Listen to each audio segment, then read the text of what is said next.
hear a show like this anywhere else. And that's probably for the best. The Worst of the Riot, Radio U.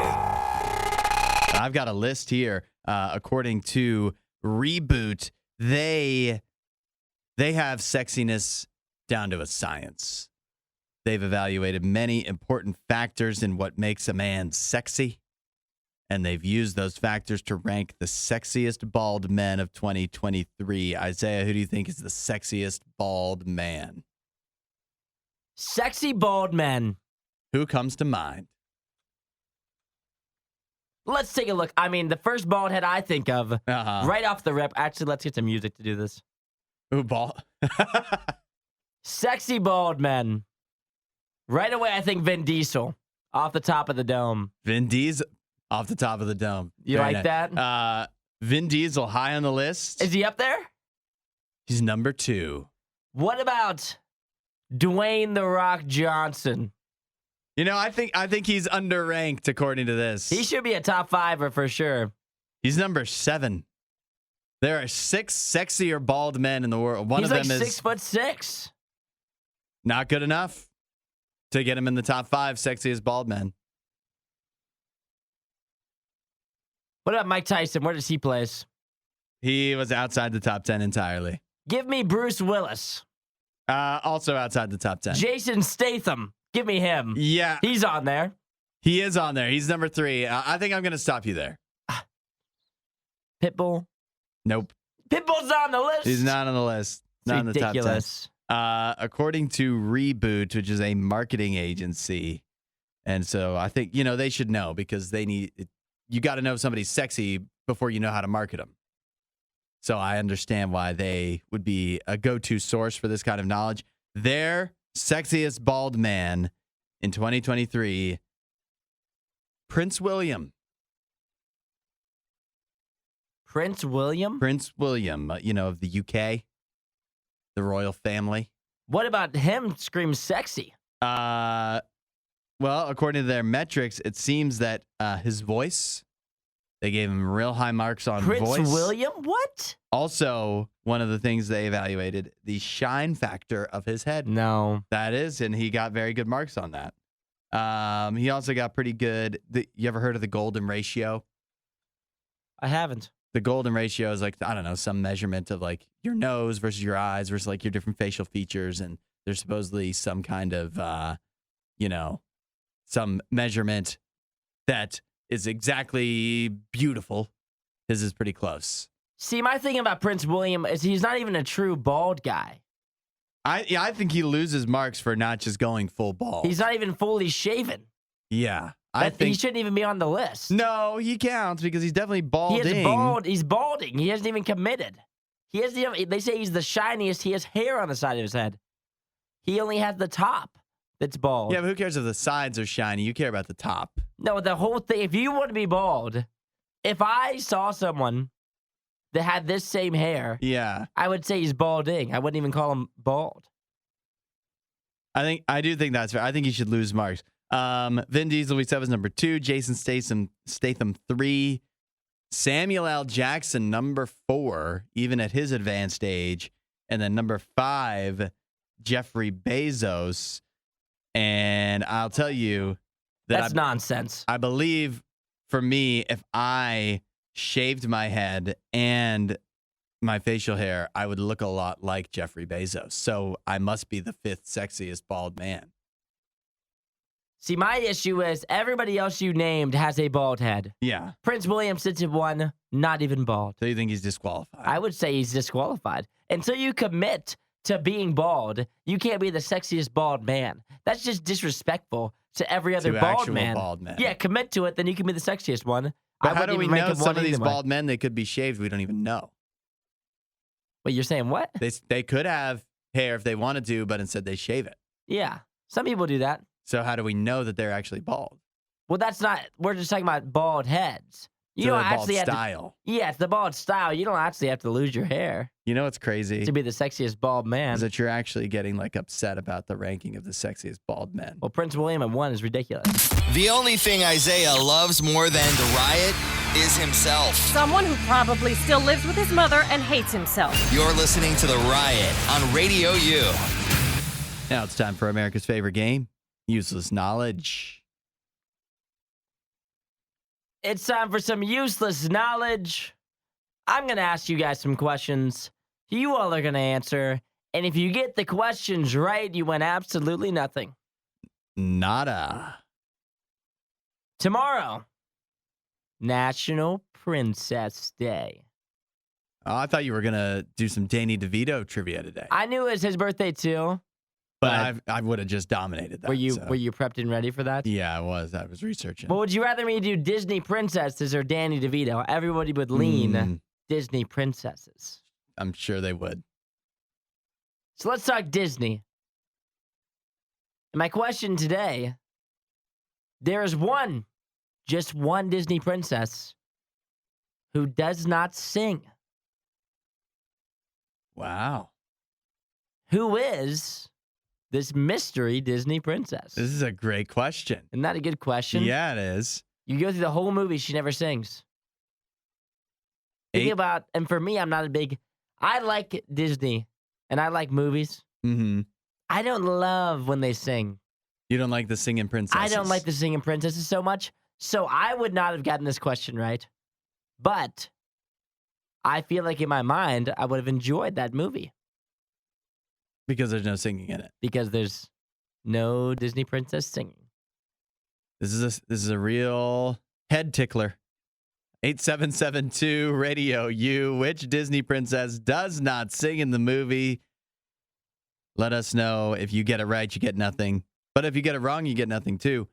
We'll find out what the answer is next. It's Useless Knowledge. Disinformation, mispronunciations, bad impressions. That's Hudson. This is The Riot on Radio U. We're in the midst of Useless Knowledge. Today's theme, princesses, because tomorrow is National Princess Day. Yes. America's favorite host, Isaiah, has your question. There's only one Disney princess who does not sing. Which Disney princess is this? We've had some people text in. Mm-hmm. Some people have texted in the correct answer. A bunch of people have texted in incorrect answers. Ooh, why don't you give me a few of the incorrect ones? One of the incorrect ones, Sleeping Beauty. Yeah, that was my first thought, but then I remembered she sings the Once Upon a Dream. I know. Yeah, that one.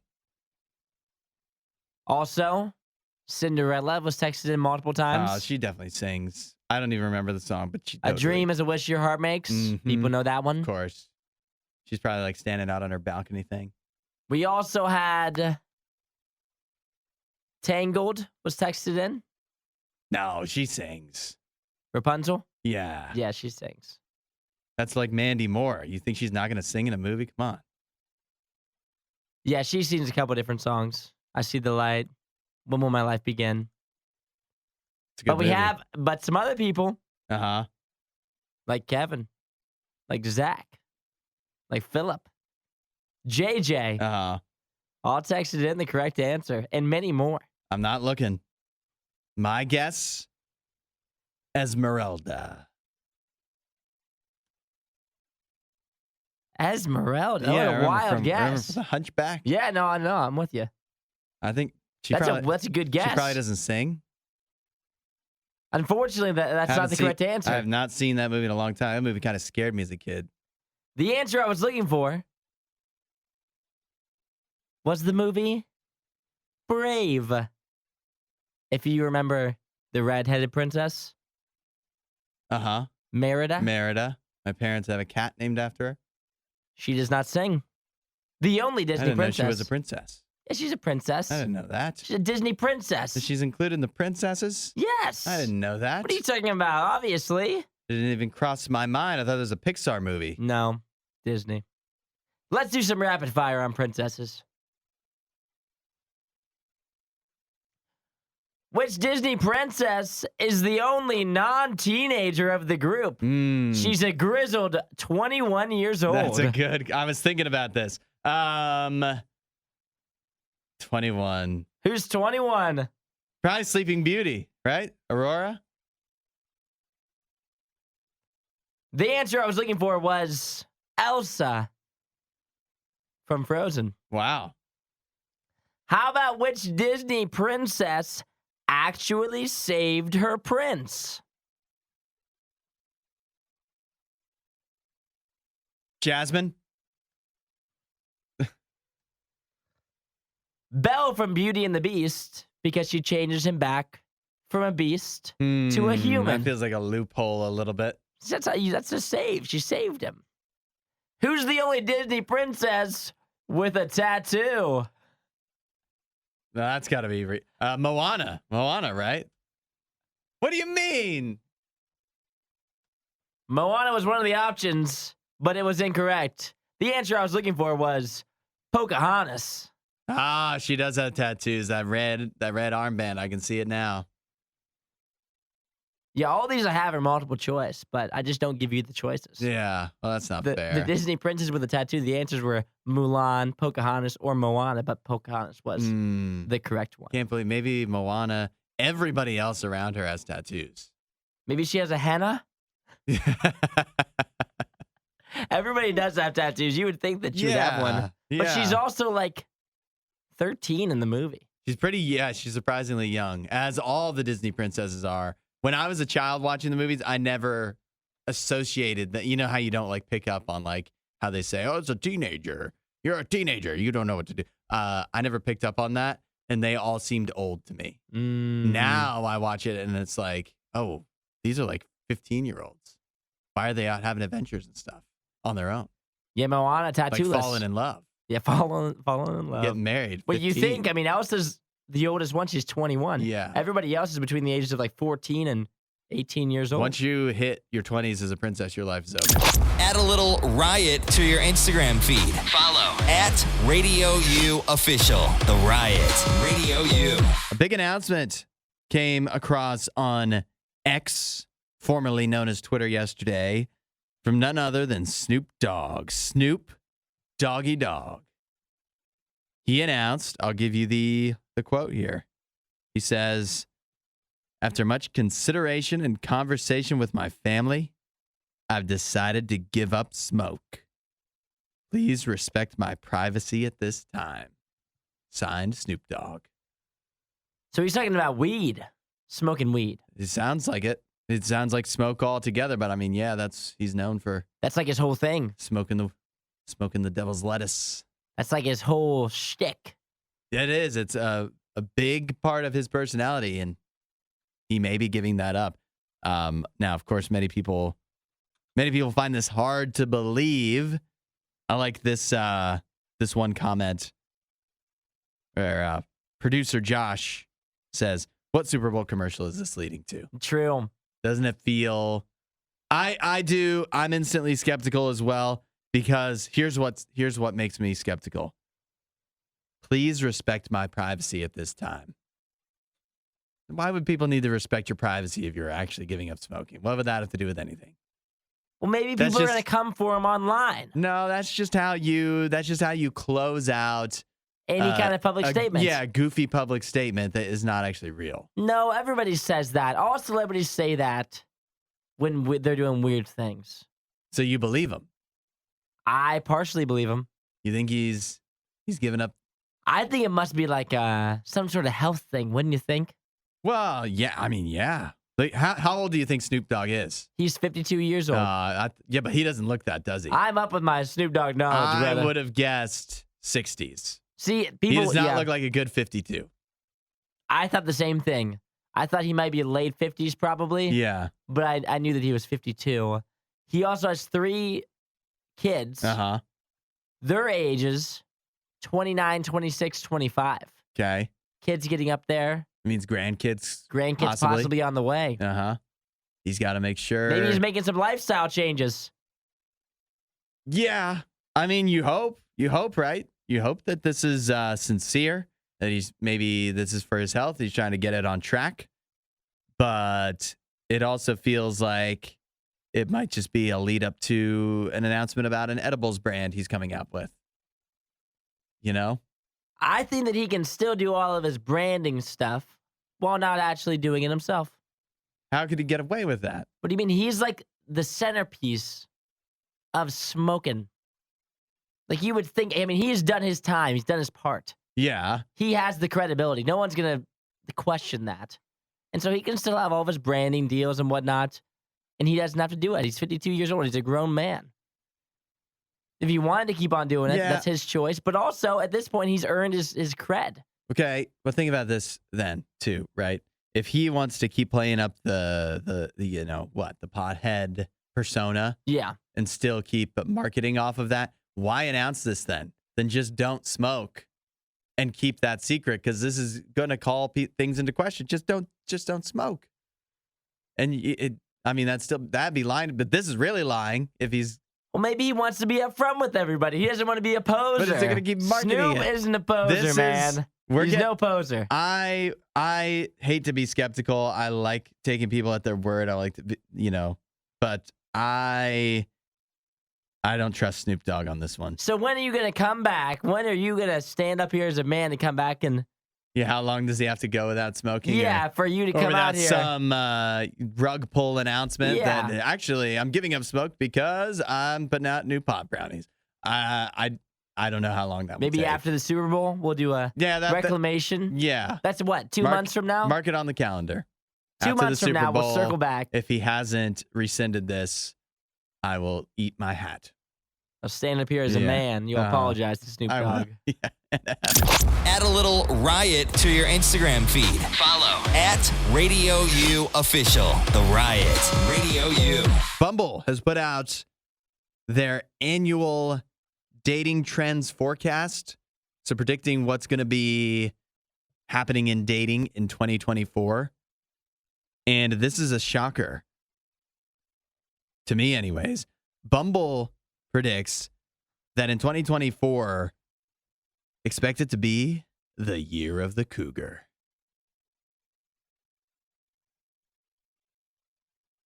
The turntables have turned. Yes, they have. The year of the cougar.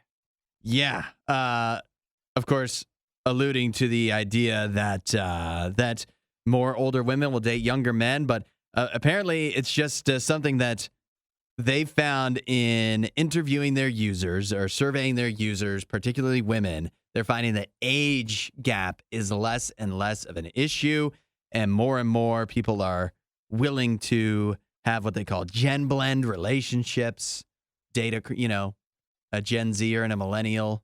Not that odd. In 2024 is what Bumble is predicting. I'm for that. The older lady is going for the younger men. Yeah. There's nothing wrong with that. Mixing it up a little bit. I would say, for me, it's never really mattered, the age of the lady. As long as she's, like, somewhere close to my age a little bit. Yeah, kind of close. Yeah, like in, like, my neighborhood. Like, on my street somewhere. Well, what does that mean? I would say, for me, like, no more than probably 5 years older than me. Oh, okay. That's... Seems appropriate, right? Yeah. Seems about right. What's interesting to me is now I'm in a relationship where the woman is older. My wife is older than me by several years. But would you consider like a cougar relationship no, or not quite not that much of an age gap? Not that much. But you little young gentleman. Yeah, that's one way to put it. It just surprises me when women like they say they're open to dating younger men, right? But like when you actually put that into practice, there's usually such a divide of like if you're a 25-year-old woman versus a 20-year-old guy, your personalities and like your interests and where you are in life is wildly different in a way that in the majority of the time, in a way to me that doesn't seem like it would make for good relationship chemistry at all. But I don't know. Hey, maybe younger men are getting more mature more quickly now. Because that's usually the thing. Is like the ladies always have been the more mature out of the pairing. Yeah, more mature. They, I don't know, more career focused. But like they're more about. If I get the impression that they're more about business, and guys for later into life are still more about being meatheads, being more fun. Yeah, not really as focused, probably. Yeah. Well, maybe men are becoming more mature. Is that what this means? That could be it. You think that you would be a good representation of that? No. Would lean no. I don't know why I had to think about that for so long. I know. I had the answer keyed up ready. Not very mature at all. But you know what? You still scored an older lady. I so did. Clearly she thought. Yeah, well, or maybe you fooled her. Oh, you trick her? Maybe she's not very mature. Oh, you're going to talk about your wife that way. Okay. Yeah.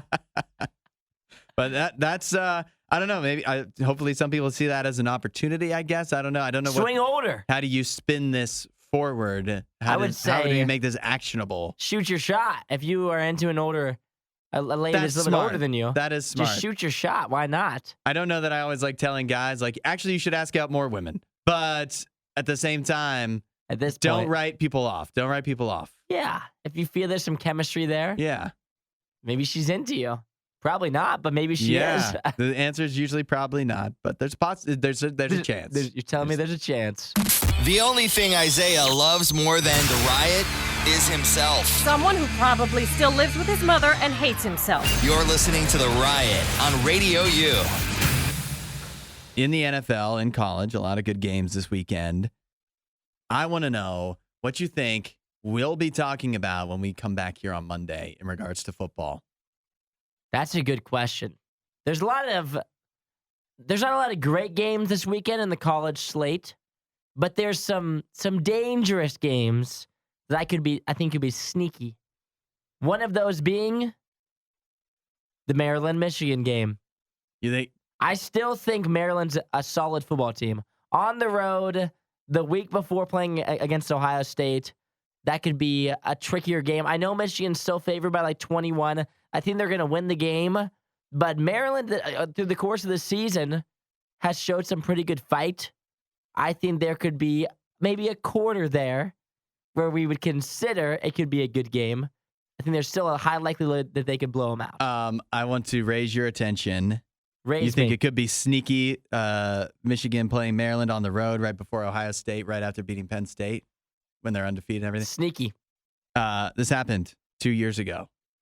They had just beaten Penn State, had Ohio State the next week. They were at Maryland. They won 59-18. That's what they do. And they've been rolling. That was before they were motivated by Jim Harbaugh being suspended. Yeah, so I think it's trouble for Maryland this week. I would say Maryland's been a solid football team all year. I would say if they're going to show out at any point this season, this would be the game to do it at home. They're still, yet again, Michigan's favored by 21. I'm not saying that I think it's going to be a close game. I'm saying it could be a sneaky game, even for a quarter. I think there could be a bit of a slow start for Michigan. We will see. We'll see about that. Also, Washington, Oregon State on the road for Washington. That's more of a star-studded matchup. Yeah. A lot of people have Washington falling this week as they are an underdog. It feels so obvious that I don't think it's going to happen. I think Washington's just going to be able to score. You look at the team at Oregon State, who they played this year. They just haven't played this caliber of team. So I don't know. Even though it seems like they have a good defense and might be able to slow down Washington, I don't know. I think I still trust Washington. They just feel like a team that always gets the breaks. That's going to figure it out and win a close one there. You look at the NFL. It actually is kind of it's not the worst slate. It's better than last week, but it's not the best. But the good game is going to be Monday night when you get the Kelsey brothers going up head to head, the possible Swift-Kelsey family meeting, Super Bowl rematch, Eagles-Chiefs. So that's going to be the big game in the NFL. I think we're going to be talking. We'll be talking about that on Monday. Yeah, that's what we'll be talking about on Monday Probably in the NFL. Tuesday, too. But talking college, I think we've gone so long this season where you just haven't had a top team get upset that and there's only 2 weeks left. It's got to happen. It has to. It always works its way out. Who's it going to be? And so I think it could happen. I think it could be Georgia. No, I was going to say Georgia, the exact opposite. And let me tell you why. Okay, you go first. They've coming off of 2 tough games in a row at home. Maybe they breathe a sigh of relief here. They're like, see, we made it. We beat the 2 tough teams. Tennessee's good, but Tennessee just, they just lost 2. But Tennessee's at home, and listen to this. This is the kicker. Dolly Parton's going to be there. No. She's going to lead the Tennessee fans, the whole house. It's going to be rocking. They're going to sing Rocky Top. Everybody's going to be pumped up. Georgia's not going to be able to hear themselves think. They've never been. Their quarterback, Carson Becky's never been in an environment like this.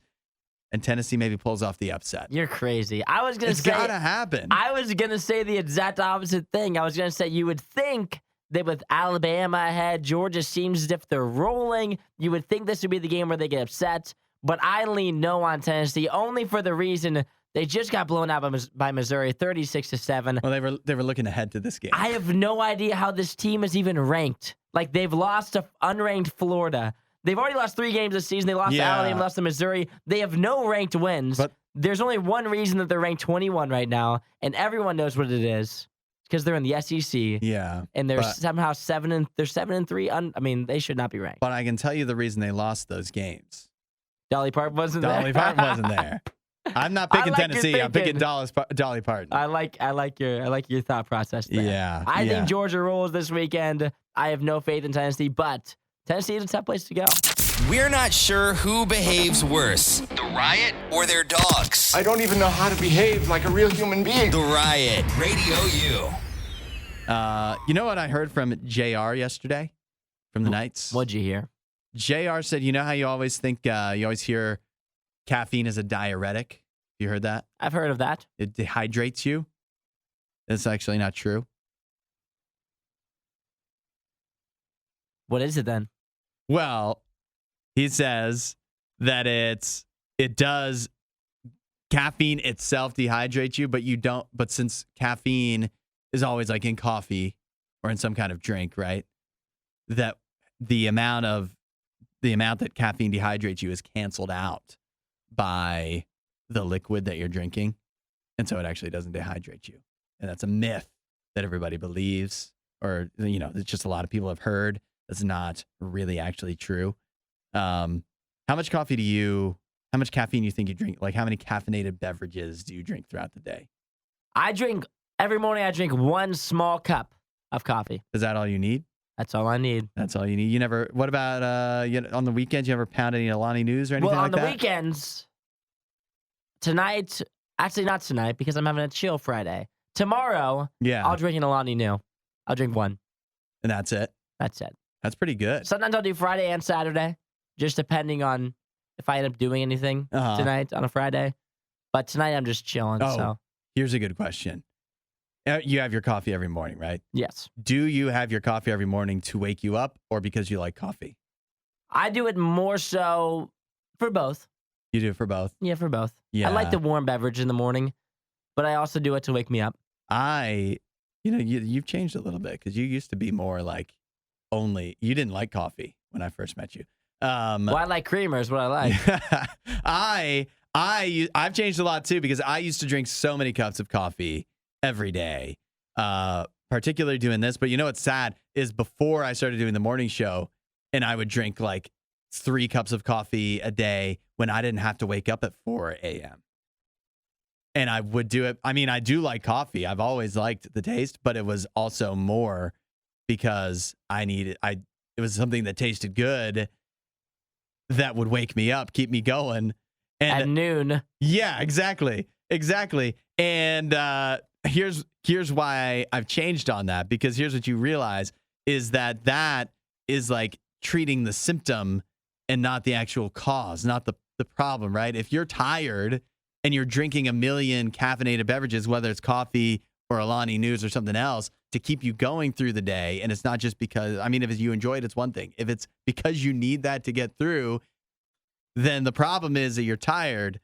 So you have to figure out what's making you tired, because the caffeine's only postponing that. It's only treating the symptom. It's not actually treating the cause, which is probably you should get more sleep. You should go to bed earlier. But we do that in a lot of areas of life. We look for the easiest avenue. It's a lot easier to drink an extra cup of coffee than it is to go to bed earlier. But we look for the easiest avenue to treat the symptoms, the unpleasant things in life, than actually looking to treat the cause, to look to treat what's actually causing those symptoms in the first place. I say all that to say this. Jesus wants to help you treat the actual cause, to stop dancing around, treating some symptoms, some stuff in life that you've shoved off to, I don't want to have to think about those thoughts. So let me put those over to the side. Let me find things to distract me. And you actually got to treat what it is that's causing those issues for you. Jesus is ready to help you do that. And all you need to do is ask. Start talking to him about those issues. Start finding the cause and stop treating the symptoms. If you want to know more, check out RadioU.com/free gift. Add a little riot to your Instagram feed. Follow @RadioU Official. The Riot. Radio U. It's a pretty heavy song, pretty metal. I wouldn't say metal, but it's loud. That's the type of song that boaters might be using to help stop orcas from attacking their ships. I don't know if you've seen, there's been a rash of orca attacks lately out in the ocean. I have seen this. Where they've been taking entire boats down. Like, I don't know what they call them. Troops, pods. That sounds right? Yeah. Killer whales. They've been circling like little yachts and things of that nature off the coast of Europe and Africa. And it's gotten so bad that people with boats are trying to find ways to deter these orcas from these random attacks. And so what they've come upon is using loud, heavy metal music playing through the speakers to keep the orcas away. Really? Yeah. And that does it? So far, anyways. There have been no known attacks of killer whales attacking boats playing heavy metal music, so it's working for now. Will it continue? What is it about the heavy metal music the orcas don't like? Maybe they're intimidated by it. The loud sounds. Yeah, it could be. This orca thing's pretty interesting. I've been watching this has been going on for the past year or so. Yeah. And the theory behind why they're like attacking the ships? I don't know the theory. What is Because this isn't like normal orca behavior. This is like never happened before. Right. Yeah, orcas have always been in the ocean. There's always been boats. And they've never attacked ships before. Yeah. So the theory that a bunch of scientists have had is that there was one orca that was injured by a boat like a couple years ago. Yeah. That has been like teaching the other orcas to attack the ships. They said it's like this one orca that's like a revenge obsessed orca pretty much that's teaching them all that boats are bad because they got injured by one. And so now all these orcas are attacking other ships. That's the theory that a bunch of scientists have come out with. That's which amazing. is pretty wild. Yeah. I don't know if I should be upset by that or what. I think it's pretty impressive, but it's also kind of scary. It seems scary. like a mastermind orca. Yeah, I mean, it kind of feels like something from a movie. Yeah, where it does. But like, I guess it's the way that it's not like a movie is there's no way for us. Like, if it was a movie, then eventually there's probably like one orca out there that actually knows that humans aren't bad and boats aren't bad, and like it kind of has a showdown with the evil the supposedly evil orca that's leading these bands of orcas to take down the ships.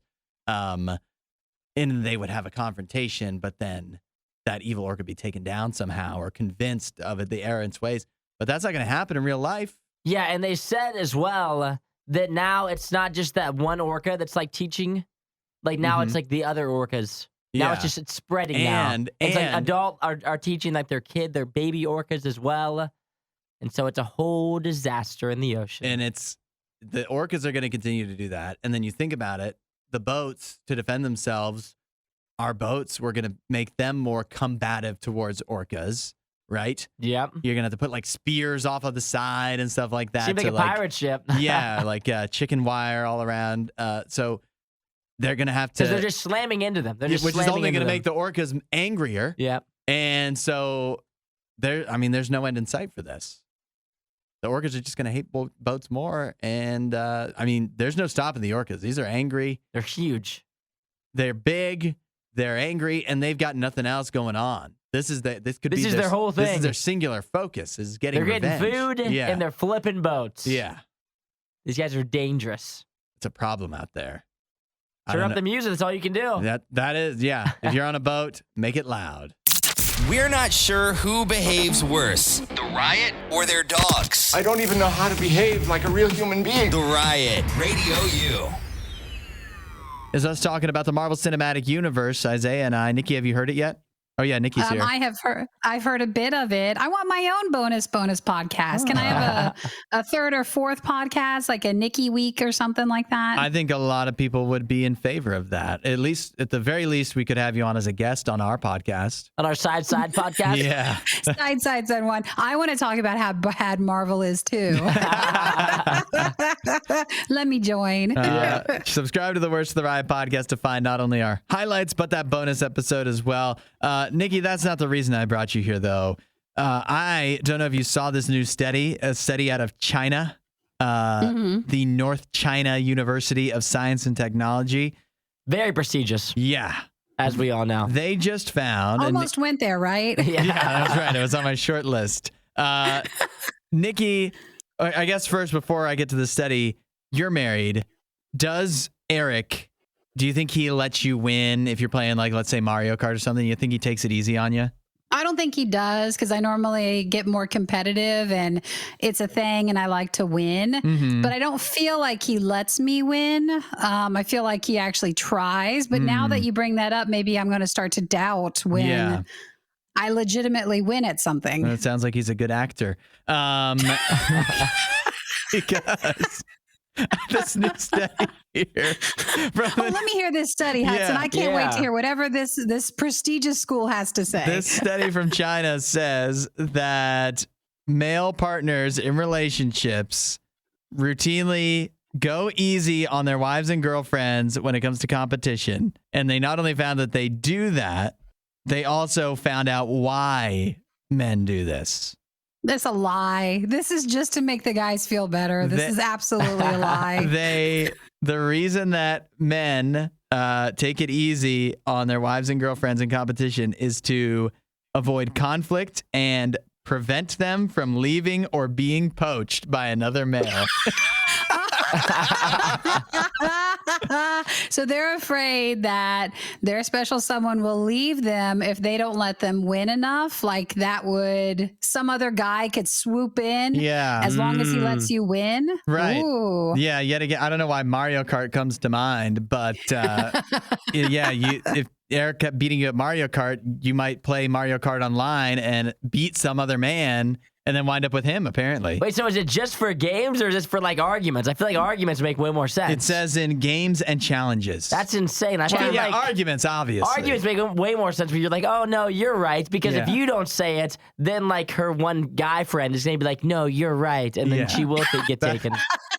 But Isaiah, you don't want the other person in your relation to be like the condescending person who's like, no, you're right. Or you won this argument. Like, that's just as worse. But you're right. Like, if some dashing guy comes in and is like, well, you're obviously the better Mario Kart player, you'll just waltz on over to them. So it maybe is better if you let your special someone win. It's a beautiful dance we have to play, Isaiah, as men, that we have to let women win, but not be pushovers, but not clearly be pushovers. See, I'm naturally a loser, so that's no issue for me. And Isaiah, that's why I don't know why you're not snatched up, because that's what we're really looking for. But I just don't like this article because it takes away if you're actually good at something, but yet you have a significant other and you're competitive with them. Yeah. Why this puts a shadow of a doubt when, no, maybe you just won and you're better at it. Yeah, I don't want my wife to see this because she legitimately beats me, which is why I'm married, because I was just good at losing. And so I'm surprised it hasn't worked out for you yet, Isaiah, because, if she sees this, she might start to question whether I really am as bad at everything as I am, and I can't have that. Well, now Isaiah needs to be the one to go into a poor relationship and just take the lady. Yeah. Yep. Because it wasn't working out, and it's not anything mean, but it's just she's better with you. I'm like, is he constantly beating you in Mario Kart? Maybe I could step in and let you win. What? Let me show you the study. Clearly, he doesn't value you because he's beating you at Mario Kart. Ooh, put that in your dating bio stuff. Just put a link to the article and be like, I'll always let you win. Add a little riot to your Instagram feed. Follow @RadioU Official. The Riot. RadioU. Amazon has just announced they are partnering with Hyundai, and starting in 2024, Hyundai will sell their vehicles. They will be available on Amazon for you to purchase. In exchange, and part of the partnership, Hyundai will be adding Alexa into their vehicles and also is going to use Amazon Web Services for its cloud services. You think this is a good idea, being able to buy cars on Amazon? I think some people would like that. If it's a good deal, right? Yeah.